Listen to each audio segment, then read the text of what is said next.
സംസ്ഥാനത്ത് ഉയർന്ന ചൂട് തുടരാൻ സാധ്യതയെന്ന് കേന്ദ്ര കാലാവസ്ഥാ വകുപ്പിന്റെ മുന്നറിയിപ്പ്. വ്യാഴാഴ്ച വരെ 10 ജില്ലകളിൽ യെല്ലോ മുന്നറിയിപ്പ് നൽകി. കൊല്ലം, തൃശൂർ ജില്ലകളിൽ ഉയർന്ന താപനില 39 ഡിഗ്രി സെൽഷ്യസ് വരെയും പാലക്കാട്, കോഴിക്കോട് ജില്ലകളിൽ ഉയർന്ന താപനില 38 ഡിഗ്രി സെൽഷ്യസ് വരെയും പത്തനംതിട്ട, എറണാകുളം, കണ്ണൂർ ജില്ലകളിൽ 37 ഡിഗ്രി സെൽഷ്യസ് വരെയും ആലപ്പുഴ, കോട്ടയം, മലപ്പുറം ജില്ലയിൽ ഉയർന്ന താപനില 36 ഡിഗ്രി സെൽഷ്യസ് വരെയും വർദ്ധിക്കാൻ സാധ്യതയുണ്ട്.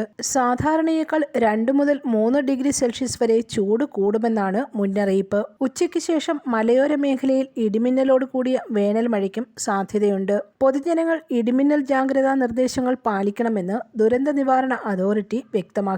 കേരള, തെക്കൻ തമിഴ്നാട് തീരങ്ങളിൽ ഉയർന്ന തിരമാലയ്ക്കും കടലാക്രമണത്തിനും സാധ്യതയുണ്ട്.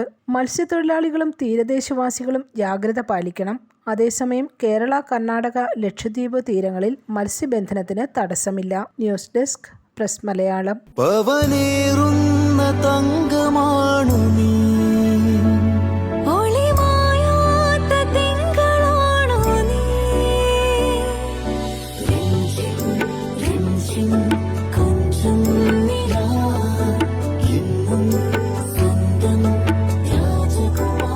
Be a Rajakumari.